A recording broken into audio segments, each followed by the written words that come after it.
On the table in front of him was a piece of paper, meant to hold a report on the squad of men he directed. He'd scratched out the first few lines of the report and written underneath the beginnings of a letter to his father. It began, "Sir, I must explain my actions," and then stopped. Costas couldn't explain his actions. He rubbed his face with his hands and tried again to compose his anguished thoughts into cold words and orderly sentences. He looked over the mess in his quarters.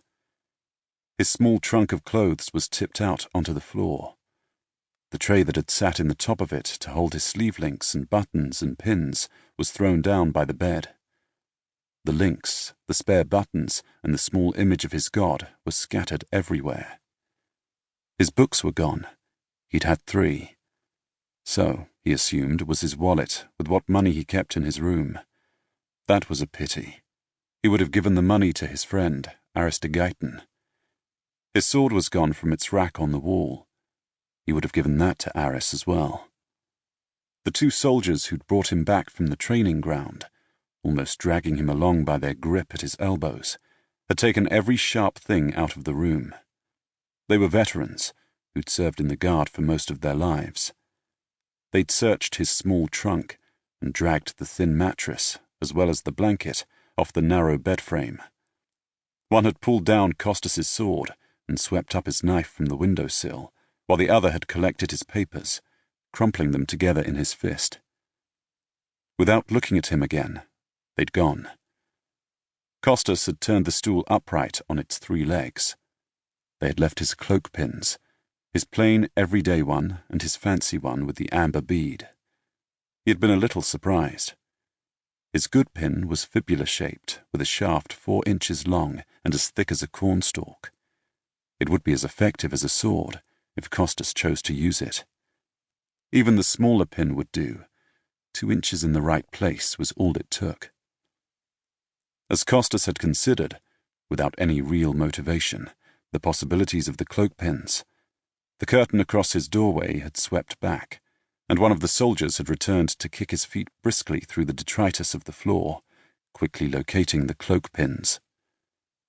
After scooping them up, he had checked the floor again to see if there were more. He had seen the sandal straps and taken those. He'd looked Costas over once and shaken his head in contempt as he left. Costas looked back at the letter in front of him. It was almost the only paper they'd left him. He shouldn't waste it, but he didn't know how he could explain his actions to his father when he couldn't explain them to himself. He'd broken a sacred oath, had destroyed his career, his life, and perhaps his family in one moment. It was unnatural to look back at events and be unable to believe that what she remembered could actually have happened. It was afternoon. He'd made no progress on his letter since morning, when the sun had been slanting into the narrow window and filling the small room with light. The sun had climbed over the roof of the barracks, and the room was grown dim, lit only indirectly by the sunlight falling into the narrow courtyard between barracks. Costas was waiting for the Queen. She had left the palace for the first time since her marriage and had gone hunting. She was to eat at midday at one of the lodges and return sometime in the afternoon. Costas got up from his stool and paced for the 100th, the 1000th time across the room. He would be sentenced when she returned, almost certainly to death. Even worse than death would come if she thought that he had acted as part of a conspiracy, or that even one member of his family had known of his actions in advance. If that happened, his family would have to leave the farm outside Pomea in the Gede Valley. Every single one of them. Not just his father and his sister, but uncles, aunts, and cousins.